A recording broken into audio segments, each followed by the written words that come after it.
thank you all so much for joining us today. My name is Nikita. I'm the head of strategy at Guides for Brides, and I am joined today by Anshika from Eternity. If you joined us last time, we are doing quarterly webinars. We have found it very effective, and last time there was a lot of positive feedback, so we're glad that you enjoyed that last time. But my role as head of strategy, for those of you who don't know me, I'm in charge of business development strategy, marketing strategy, and general business strategy at Guides for Brides, and work with very closely with all of our teams to make sure we're heading in the right direction.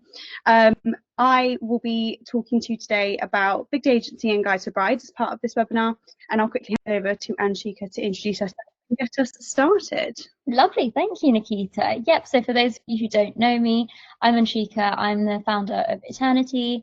Eternity is a CRM that's designed for solopreneurs and small businesses that operate in the wedding and event sector.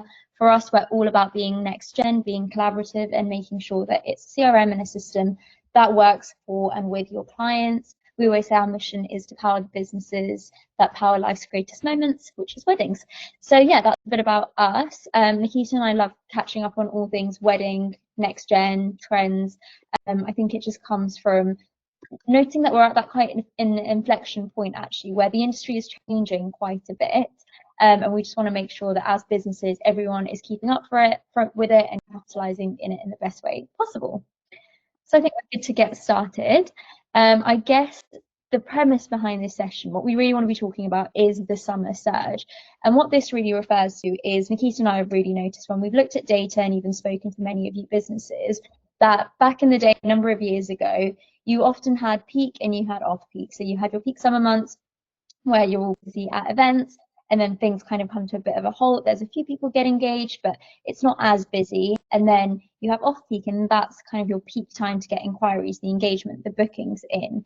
But now what we're seeing is that the data is kind of converging in a way where we've got a peak at the start of the year, so the post-December surge, but now we've also got the summer surge, which is spread across a few months over June, July, and August. And what we really want out of this webinar is to make sure that your businesses are ready from a sales and a marketing perspective to really be able to get the right business that you need, because realistically in September time, that's when all businesses wake up and start thinking about exhibitions, open days, marketing and sales, whereas we want you guys to be ahead of the curve and make sure that there's some quick wins and some easy ways that you can already start doing that, which will make you stand out amongst all of the different couples out there. Right, so this is what we're seeing at the moment. We have a period of time where we're having people getting engaged, and literally down the road there will be someone getting married, and it's quite interesting to think of it like that. You could literally be in a position of having a wedding happening and literally like half an hour down the road a couple getting engaged. Like this is one of the busiest times of the year for our industry, both operationally and sales wise, and I'd probably argue it's even busier when you combine those two things than the January peak. So there's a lot to think about. There's a lot to think about in terms of what our summer engaged couples go through versus what our winter engaged couples go through, and how that looks in terms of your general strategy. So when it comes to 2025 weddings, what we're seeing at the moment, you've got final planning meetings, you've got to deliver the package that you've sold them, you've got to respond to the clients that you're dealing with at this moment in time, their weddings maybe in the next couple of months. You've got to keep on top of those email correspondence. You've got to do risk assessments, most likely. You've got to do final planning meetings. You've also got to chase those final payments, those crucial final payments. There's a lot of admin, there's a lot of operational things to be considering. And then at the same time, we've got to manage our inquiries for these newly engaged couples who have got so much excitement that they are just wanting all of your attention. For venues, we've got venue tours. For supplies, you've got discovery calls. There's so much going on in terms of actually having conversations with these couples that are new while managing your existing bookings. Admin around general inquiry admin, so making sure you're documenting your conversations, replying to emails, and making sure that you're chasing on those deposits and the contracts when you actually finalize those bookings. And then of course, right now you're also planning your open days, your events, any wedding fairs you might be exhibiting at. All of those things are also happening. We've got to plan for the autumn period, the winter period coming up just around the corner. And I wanted to share a little bit of data for you here on this. So the dark pink line, that is wedding venues. And what this graph is showing is the percentage of annual inquiries that businesses on Guides for Brides have received and when. So as we can see, just under 50, I think that's 14% of wedding venues will, 14% of inquiries for wedding venues are received during the January period. And then when we look at the summer months here, July, August, September, and into October as well, we also see at least about a 9 to 11% range of the inquiries being received. So, and then what we're looking at there is once the venues have received their inquiries, we then have the knock-on effect of that, how that impacts photographers, florists, and hair and makeup artists. Now, if you look at the planning timelines that we all post about, Guides for Brides have a post about it, I'm sure other directories have posts about them, they will advise couples on when they should be booking these elements. And what we're seeing is, if you're receiving a venue inquiry in August, then the likelihood is photographers are going to be receiving the inquiry in September, October, florists November, December. All of those time periods then sort of move through. So venues, your time is now. This is your busiest moment. Suppliers, you're going to be starting to see the knock-on effects of that over the next couple of months. So you still have a little bit time to get everything together, to keep organized and to make sure that you have everything in place that you need to keep on top of your push. So suppliers, you're very, very busy at the moment, but you have got that little bit of an advantage over the wedding venues at this moment in time. So that should give you a little bit of an insight into what we're seeing and how the data sort of moves its way through. Now, as I've said, I've kept the graph there for wedding venues just so you can see when wedding season actually takes place and actually how that visually impacts your inquiry levels. So we've got the longer, steadier peak at this period of time, final planning meetings, sales all at once. Now that period of time is super, super busy, and we've got to figure out a way to keep on top of it operationally. Now, January, yes, we do see a much bigger peak right at the beginning of the year, but if you think about it, the end of December to Valentine's Day peak of inquiries is probably generating almost the same amount of inquiries as the summer period, but the summer period is just a longer scale of inquiries, a longer stream, a steadier stream, still higher than other times of the year. So when we think about it that way, we probably have got a lot to be considering and managing when it comes to our businesses at this period of time. Now, how does that look from a couple's perspective? So we've got January to March inquiries. As you can see, the January to March period, the couples who are looking for wedding venues at this moment in time are shopping with much tighter timeframes. They are probably in a lot more of a rush to get their venues, their suppliers booked in comparison to those getting engaged in the summer. Now, we can look at this logically. Majority of people are looking at getting engaged during the summer period. So of course, if you're planning last minute and you're looking at a wedding in the next 12 months, that's probably going to be considered more last minute for the summer couple than for the winter couple, because the majority of people who are planning last minute as a winter couple are looking at getting married within the next 6 months, 6 to 12 months, possibly if we push it up to the 9-month mark, September period. So we can see the January to March couples are in a much more of a rush to get things booked. The July to September couples, they're taking their sweet time. They've got plenty of time to consider their options, but equally, as we'll talk about in just a moment, these couples, they might have more time, but there's a lot more to it from their psychology perspective that we need to be capitalizing on. Yeah. So, Anshika. And I think that's where it does come down to kind of any marketing phenomenon. You know that you need to look at the psychology behind why consumers are purchasing things. And actually, I think Nikita and I have spoken at length that previous graph that she showed between Jan and March, the buying habits are just really different to those between July and September. So there's a few things that we've been able to notice. One being wedding season FOMO. So they're currently in that space where they're either attending lots of friends' weddings, seeing friends getting married, and you're picking up lots of different ideas. You're really in that mindset of, oh my God, I've just got engaged, I'm at this all-time high, and I just want to get started with as much as possible. Because their excitement levels are at an all-time high, as businesses, even though we're really busy, one thing that we need to be really conscious of is if someone's up here in terms of their energy levels, and if we're coming down here and if we're saying, oh, we're too busy, or just give us a moment, you're actually dampening that. And so psychologically, they're less likely to want to actually make that purchase with you. So I think what Nikita and I are really trying to get through with this webinar is that they're not going to make their be all and end all decision to book you this summer, but what they are going to do is they're going to notice how you're responding to them, that engagement of how you actually have those conversations with them and follow up with them, how you respond to them. That's going to be the real selling point for you.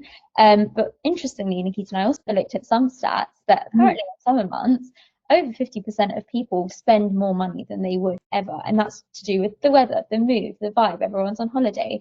And I think when it comes to weddings and holidays, it does generally sometimes feel a bit like there's monopoly money at play.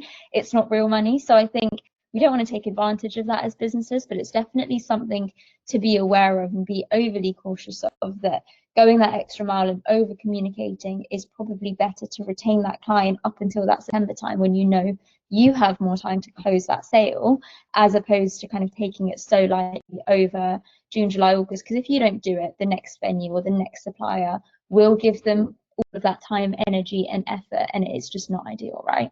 Yeah, and I think that, just to hop in there with a stat from, I think it was University of Liverpool, positive vibes kind of attribute to about a third more powerful in driving a sale. So it's 34.5%. If you're in a positive mood, you are 34.5% more likely to buy. And so we do need to make sure that we're capitalizing on that good mood, that positive energy, and not being the damper ourselves without wanting to be. Yeah, which everyone is, right? The sun's out, you've probably got a holiday booked. I think work gets quieter for everyone outside of the wedding season. Work's actually quite quiet over summer. And so everyone is naturally not stressed about targets. We were also comparing it to, for example, the psychology and consumer habits around tax season, like around March and April time, or when people are doing tax returns in Jan. They're definitely still inquiring, but there's so much more in their mind from a financial perspective that sometimes it's not the ideal time for you to be closing, versus September, where they've just come off of this high from summer and they've had a good experience with you. Absolutely. So let's think about our summer shopper. What do they look like? And this is where I would highly recommend that if you don't have them already, to really look at your buyer personas and make sure that you are thinking about what your couples, your ideal target couples, what do they look like? Where are they shopping? What are they doing right now this summer, just before they've got engaged or as they're getting engaged?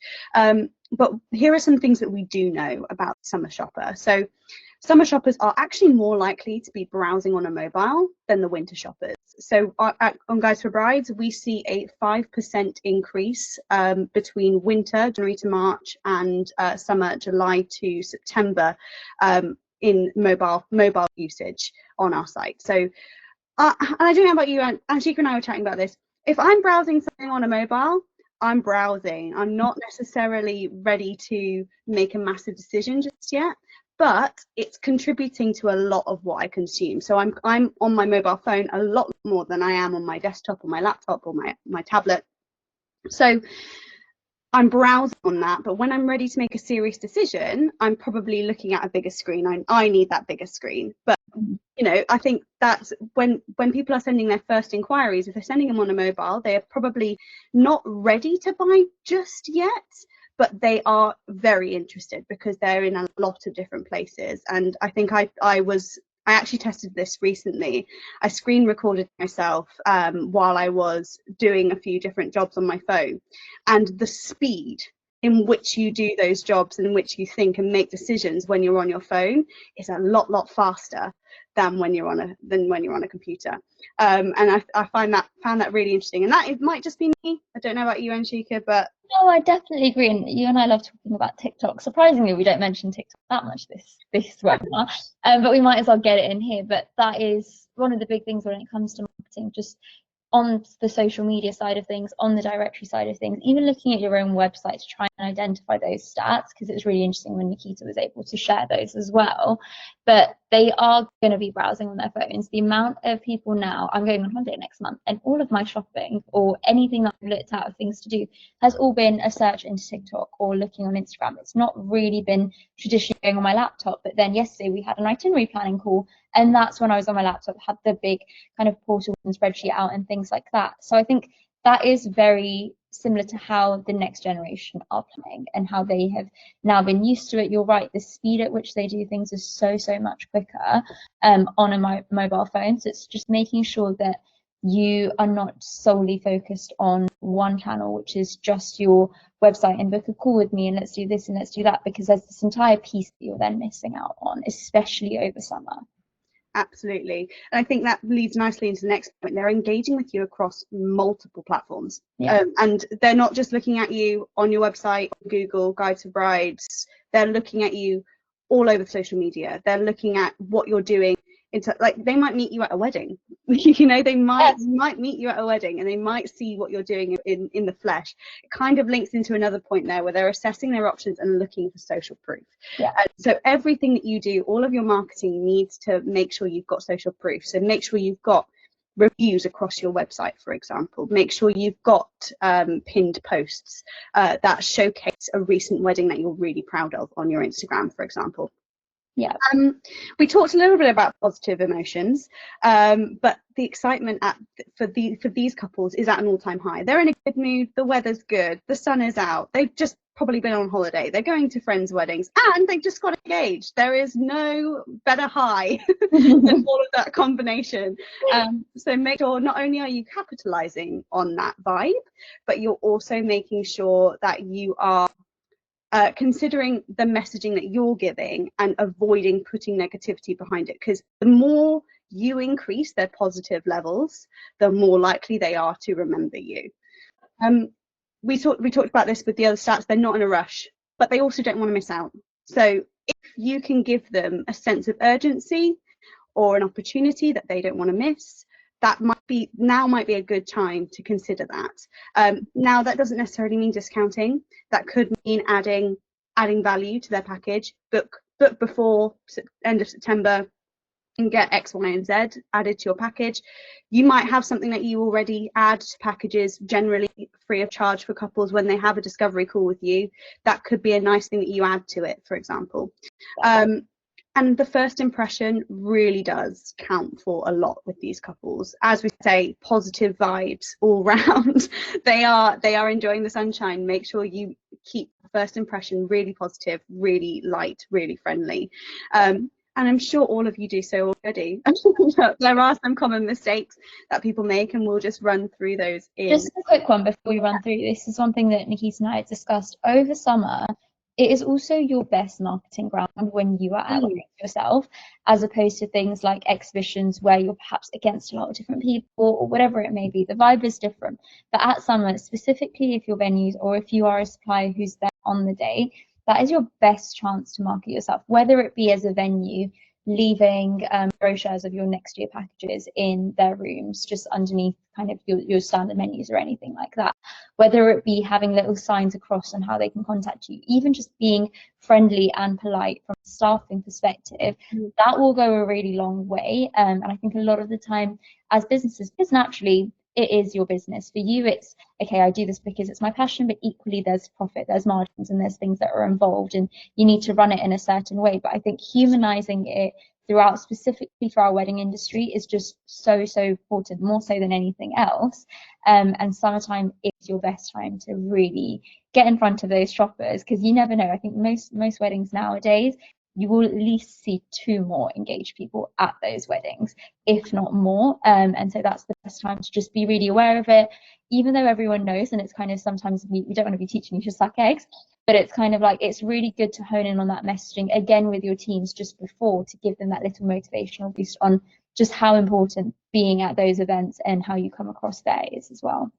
Yeah, and I think it leads quite nicely actually to so it was our colleague Katie's wedding at the weekend, and I was chatting to a few of the other guests at the wedding, and one of them was her now husband's mum, and she was absolutely raving about how wonderful the makeup artist was, and absolutely raving about it to me. And it one of those things where you've left a positive impact on a person, they will immediately tell people about that positive experience.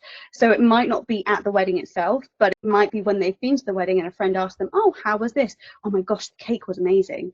The cake was just beautifully decorated, or the band was sensational. All of those things that would really help with your marketing from a word of mouth perspective as well. Absolutely.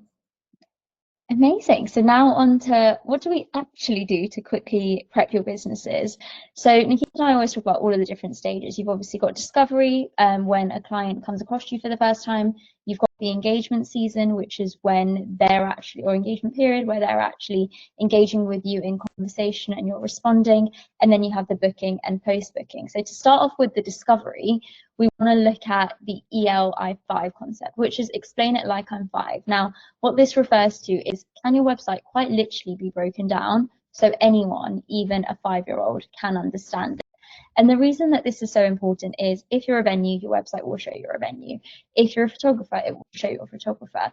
But is it getting across that exciting USP of your business, even knowing where you're placed, or even knowing what it is, what kind of clients you work with? Does that come across on your website? And I think pre kind of peak season, it takes about 5 minutes to do. But doing this quick test with someone, whether it be a friend who's in the industry as well, or someone who's quite distant. We always say don't do for your family, and we'll get onto that in a second. But doing this quick test, or getting your business actually formally audited by Guys for Brides or by Eternity, in whichever way it may be, is actually really, really helpful.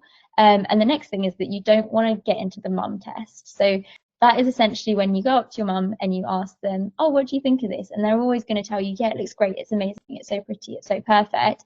That's the same way that you don't want to be speaking to your family and trying to get them to take a quick look at your website or your social media. You don't want to be speaking to your teams, because everyone's going to have that level of niceness. You kind of need the harsh truth sometimes to tell you factually and objectively, this is what you're doing right.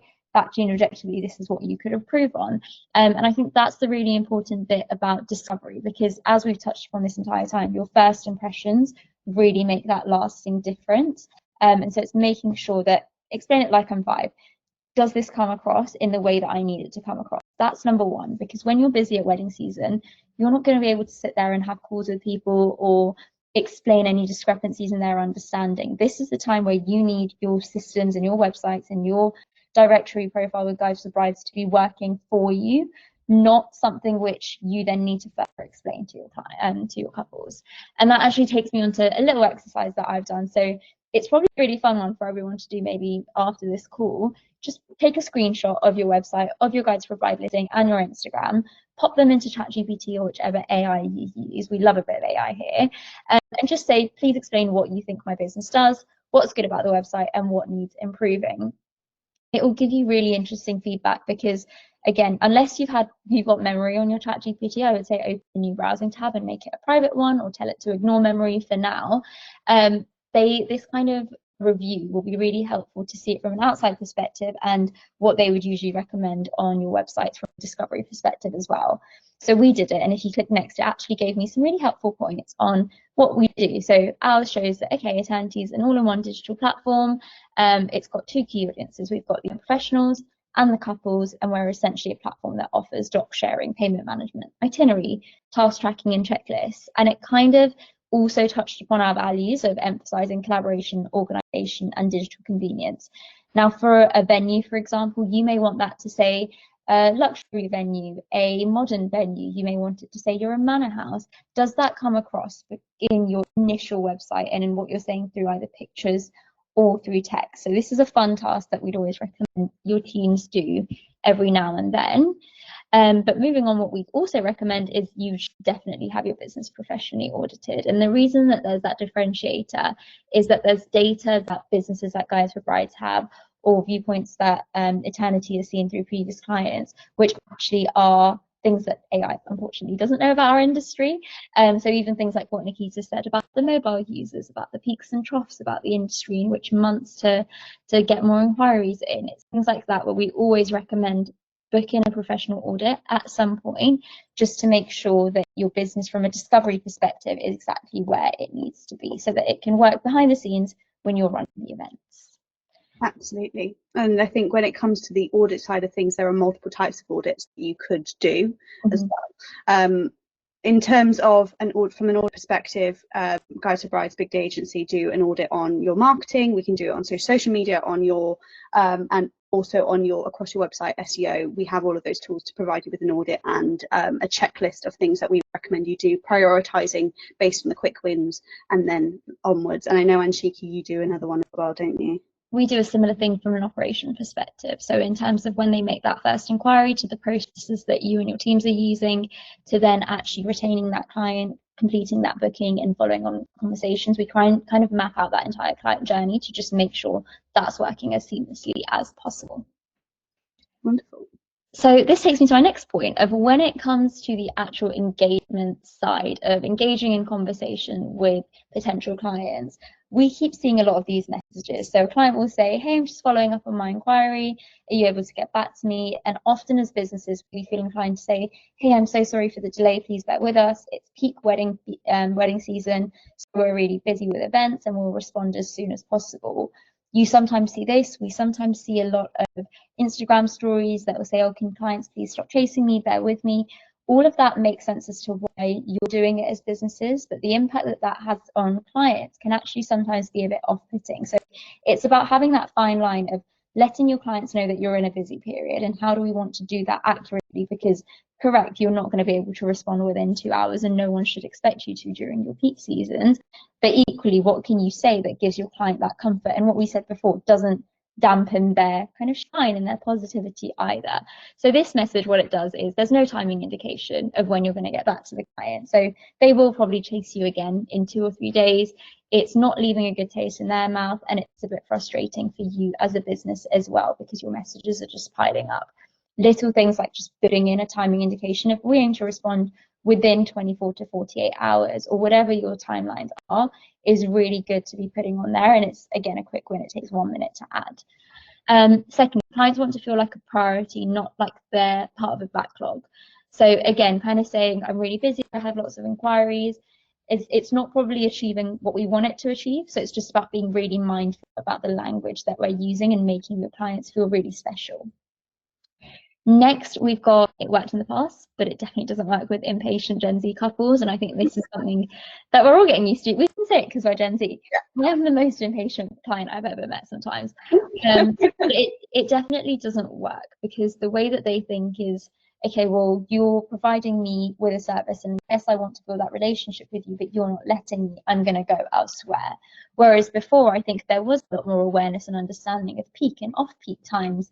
And I think post-COVID, a lot of that has changed. It's just, again, something to be quite mindful of, what your clients are expecting. I think as well, especially if you're actively and you're being like really organized and you're scheduling your posts and you're like talking about the weddings you've just done and you're really using your marketing to the best of your ability, they're going to read that as they've got time to answer my inquiry. Yeah, pretty much. So really making sure that your marketing and your sales go hand in hand, because the worst thing you can do is not do anything. So you need to be doing both of them simultaneously. And we've got some quick win ways for that. And I guess next, when we move on to what are the goods, and the flip side of this is what we can do, is having an autoresponder in place. So ideally, don't give out your phone number to inquiries if you don't want to. We always say it's probably best practice to have a main point of contact for those who are actually booked clients, but having an autoresponder in place from either from your emails or for your Instagram or whatever it may be, even WhatsApp Business allows you to do that. It just makes it seen as though, okay, I've understood what you're saying, you've definitely sent me an inquiry, I have received it, and I will get back to you in this particular time zone. Then update your FAQs. So this is what we always say as well. Make sure that everything is really consistent across your website, across your guides to brides listing, across your Instagram highlights FAQs tab. Just little things like that, so that your clients again are seeing that consistency, because that will make a big difference. They'll kind of think, oh, okay, this person's really organized because their website says the same thing as their listing, says the same thing as their Instagram, and they've already told me they're probably going to get back to me within this time frame. It just helps build trust without you having even had a conversation with them, because at that point you've probably not responded to them, but they've already got such a good first impression of you, regardless of whether or not they've had that initial hi, how are you doing, and these are the dates I'm available, and things like that. I think just to add to that point as well, there's a difference between having them consistent and having them exactly the same. Mm-hmm. So you want messaging to be the same, but you want the wording across the different sites, because for SEO purposes to be fairly unique. So just making sure you have that in the back of your mind, because you could be hurting your SEO if you've got exactly the same thing across all of the different platforms. So just that in mind when you do your FAQs, make sure it's consistent, not the same. Exactly that.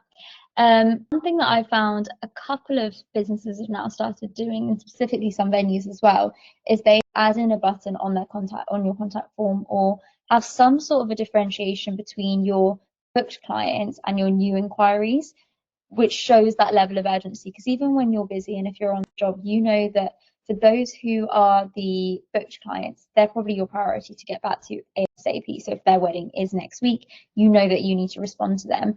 But often from a team perspective, we don't actually think to build it into our systems or our processes to tag them as different things, whether or not they're fully booked, whether they're an inquiry. And especially when you start to get larger teams, you may know that you've had a conversation and you know exactly who's in what stage. But if you pass it over to a colleague, you can't assume that they're going to know, okay, so-and-so's event is at this time and this is how I need to prioritize.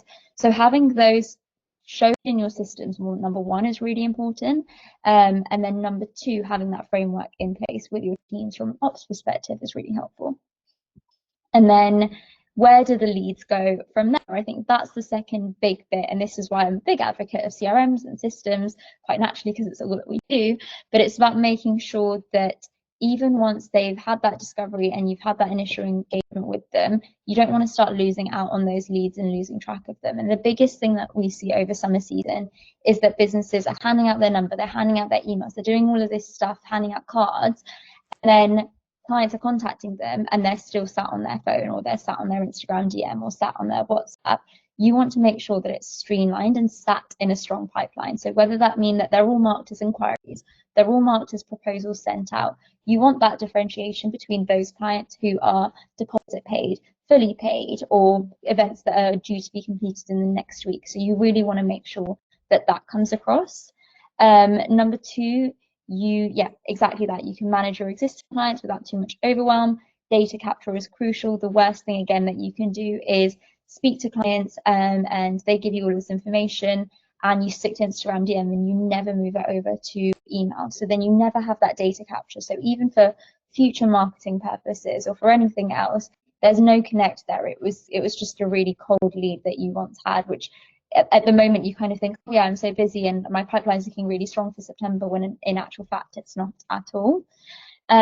Next, and I guess we've touched upon this, people don't want services. They want confidence in your ability to deliver under pressure. So they're probably looking at, okay, if I'm making an inquiry in August and my wedding is next year in August, if you're not proactively able to respond or manage their expectations on timings now, or show them that differentiator is, for existing clients, there's this workflow, for new inquiries, there's this workflow, they're losing confidence in you and they're kind of thinking, oh, well, next year when it's my event, if I want to get in touch with them, I'm going to be a bit in the dark and this makes me feel a bit nervous.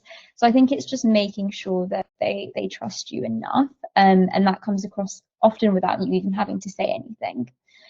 And lastly, oh yeah, this is the exact same thing. So slow on an inquiry this summer equals a couple will think this vendor will likely not be available for last minute queries for my event next summer. So it's making sure that you switch that opinion as soon as possible. And then we've got a few actual tactics. So Nikita, you and I can perhaps go through these. Yeah, I think we can jump between each other on this, can't we? Yeah, perfect. So what we really wanted to do, and I think both of our pet peeves on webinars is when you sat there and you think, oh yeah, you're nodding your head, this is really helpful information, and then you actually don't have anything to action it with. So Nikita and I always make sure that there's actionable things in the webinar, but we also wanted to make sure for this one, because it's during your peak season, we want to make sure that you know roughly how much time these things are going to take, so that you can just have the quick wins, and you actually see that within half a day, you can pretty much get a lot of different things done, if not just 1 or 2 hours. So number one, a really quick win, which I think everyone can get done in the next half an hour, is pin your social proof. So any reviews from couples and real weddings that you have, just make sure that they're pinned on your Instagram and on your TikTok, as opposed to just having your most recent posts, because realistically, that's the first 3 things that your clients are going to be looking at. So again, without them even having a conversation with you, you're giving them that really good first impression. One thing that I always recommend as well for those social groups is make sure that all of those pinned posts are within the last year. What you don't want, and what I don't like seeing, is when it's pinned and it's actually a wedding that you did back in 2022, because that doesn't give me as much insight into what does your work look like now. Is it still the same? Are you evolving? Or if a client was happy with you 2 years ago, have they consistently been happy with you? So pin your social proof, or review your existing social proof of your pinned posts, just to make sure that it is within the last 12 months, I'd always say. Yeah, I think that's a really good tip, especially when it's like yeah, it's a pet peeve of mine as well, because especially when they go onto your profile and they can scroll through rather than actually click on the grid. Yeah. Because you then see like a post from 2019 and a post from 2022, and it's really important to make sure that it's relevant, more recent things that are on there. Exactly that. So the next thing we talk about is Instagram and email autoresponders, and making sure that the wording there is realistic and valuable, with a nice call to action for the couple to use. Are you giving them what they're requesting? Is there a way that you could give them what they're requesting really, really quickly? For example, if the majority of the people who are inquiring with you are requesting a brochure, could you provide them with said brochure link in the auto response, so that they have it there and they're not waiting on your response? Like those small little tweaks will be helpful, but also try not to bombard them with loads and loads of information within the autoresponders either. As Anshika said, try and give a realistic response time. I usually get back to you within 24 to 48 hours, or I endeavour to get back to you within 24 to 48 hours. That kind of thing is always helpful, so that they know a time frame. And that should take you about 20 minutes ish to iron out. Or you can always ask ChatGPT as well. How does this AI? Yeah, we do love a bit of AI. I'll let you take this one, Nikita. Go on. It's all about guide to brides. Presence on directories and consistency across your website. So take 30 minutes, have a look at your directory listings across Guide to Brides and other directories, and across your website.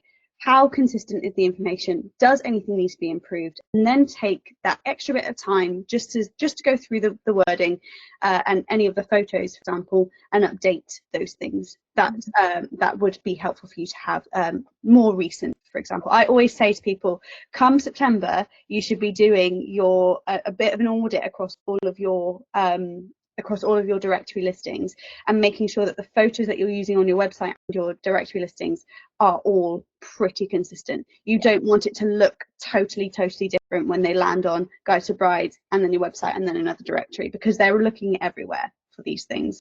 Absolutely. Next, we've got pre-qualify forms. So like Nikita mentioned, you want them to be able to instantly get the right information.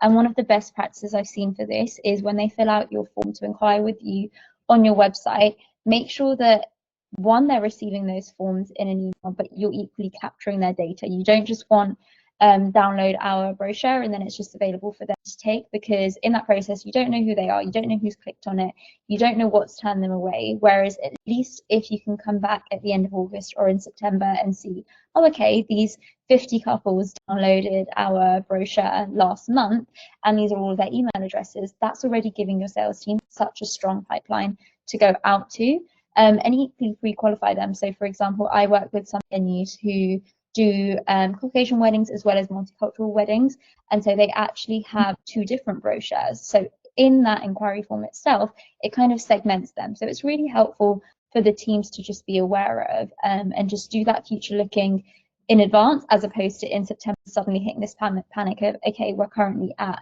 just 5 for next year and we need to get this up to 60 really quickly. This one. Next, we have some medium touch tactics. So, for example, we already mentioned that we do an audit where at Eternity we can do it. We call it the smooth operator audit, just to make sure that you're operating smoothly. And we'll do a full review of your processes, from your workflows to your client journeys and so on and so forth. So please do feel free to message me or reach out to me and book in a call, and we can always do that for you. We always say that for this, it takes a quick discovery call with you, which is usually about 30 minutes, to just try and see what it is that you want us to be reviewing and try and understand, okay, who are your competitors that you want to be benchmarked again. And then after that, we'll do our own review, and then we have another half an hour call to an hour, just to make sure that you know all of the different findings.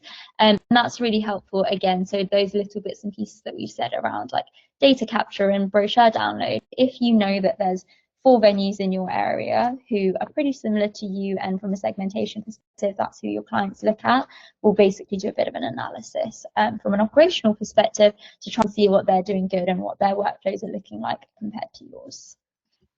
Brilliant, and I'll take this one. So Big Day Agency, we also do the marketing audit, as I said. So that usually is a 30-minute meeting after we've done the audit for you to be able to see what our findings were, ask any questions based on the report we present you. And then we usually advise allowing for about 2 hours to get the easy win implementations in. Now that could be, as we say, we find that the wording across your directories needs to be more consistent, allowing time for that kind of thing to be implemented. So we usually say 2 hours. Sometimes it can be a little bit more, sometimes it can be less to get these easy wins in, but 2 hours is generally what we try and stick to when it comes to the easy win tasks. Mm-hmm.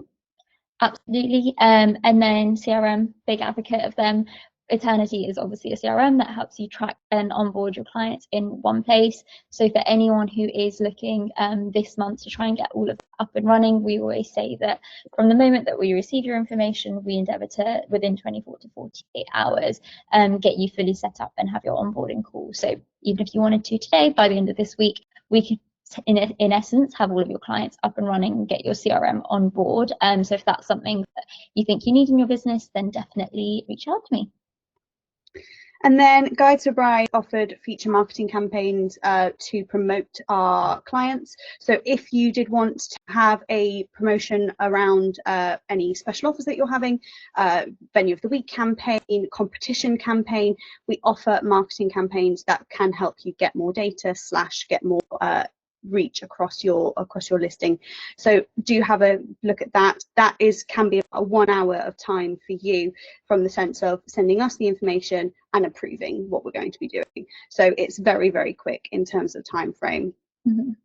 And then we've got our higher touch points, the bits that take a little bit more time, and if you're wanting to extend the amount of time you spend. So Anshika and I were chatting about a lot of businesses at this time of year that consider hiring a virtual assistant to manage their initial inquiries, and that can save you a lot of time, but in the onboarding period, the training period, that can be a little bit more of a time investment. So it's just worth considering that. And then of course, hiring in-house sales and marketing teams, that's going to be a lot more time for you to do, and probably only mostly relevant to the slightly larger businesses on this call, but it can take a lot more time to do that. So looking at sort of the lower to high touch points, what can you be doing? So if you want to take a quick photo of all of the things that we would recommend that you do, we suggest you do that quickly now. We'll leave that up for another 10 seconds for you if you wanted to screenshot that / take a photo. Yeah, absolutely. And hopefully some of the low ones you can get done, like we said, today itself, just to make sure that in the background everything's running for you in advance of peak season, which I guess most of us are already in. Absolutely. And so it wouldn't be a brand webinar without having a couple of special offers for those of you who have joined us today.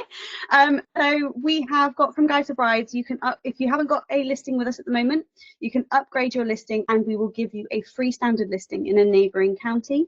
For those of you that have got listings with us or would like to then also have a marketing package on top of that, you can book your summer marketing package if you spend more than £395, we will give you an additional feature in an article or a this or that story that is very popular on our Instagram. And Anshika, do you want to walk through? Yeah, from our perspective, we always say we love working with Guides for Pride, so all of our clients always get 10% off. So anyone on this webinar, if you wanted to do a smooth operator audit, or if you wanted to explore the CRM side of things, we're happy to give 10% off for each of them this season as well. We will pop the details of these offers in the follow-up email following this call. And I think I'll also have our contact details if you need to reach out to either myself or Nikita for any questions in advance as well. Absolutely. So to wrap things up, it's time for you to assess how ready are you to be receiving the leads that you're going to be getting over the summer. How ready are you to manage that workload alongside your existing wedding bookings?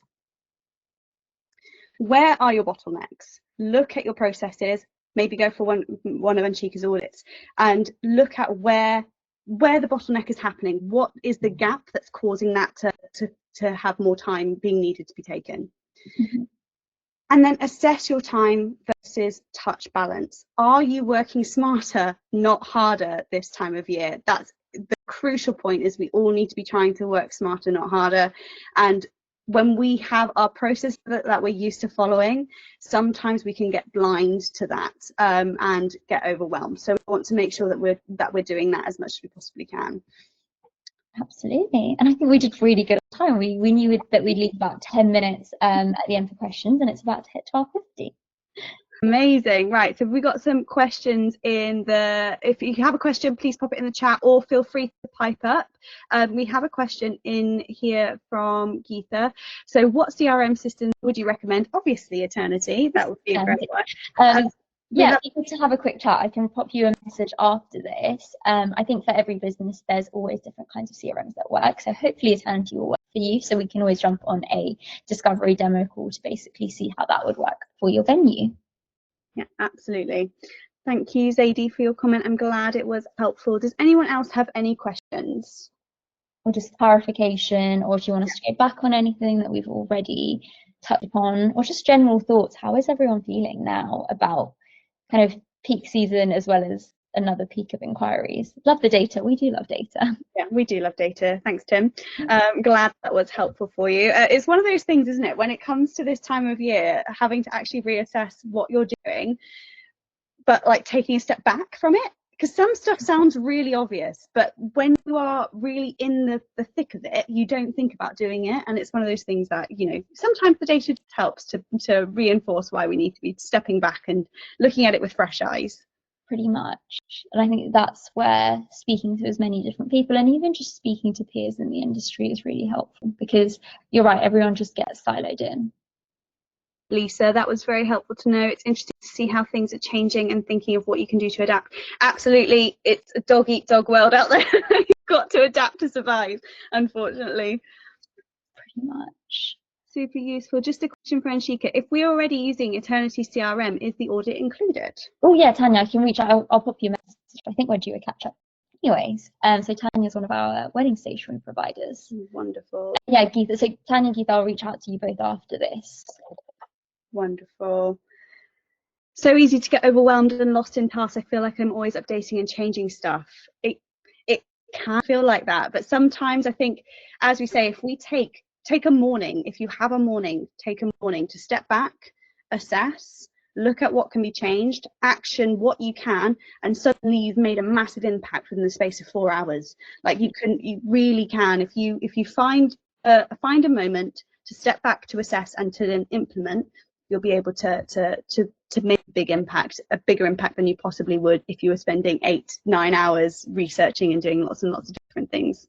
Exactly. And I think one thing that's on that I always try and do at the start of every month, just kind of block in an hour in your diary in advance, like just put a recurring note in there, because if you're splitting it up that way, updating things seems less tedious, but equally you want to be updating, because otherwise if you're not going to evolve your messaging around like the time of year or your offers or whatever it may be, then that's not really gonna be ideal either. No, Amy, thank you so much. It's been really insightful. I'm so glad. Thank you for joining us.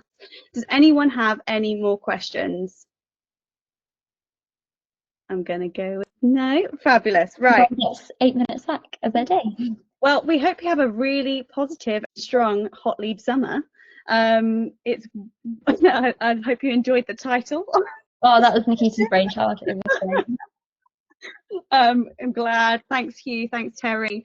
Thank you. That's the title. There you go. Yeah, loved it. Great. Thanks, guys.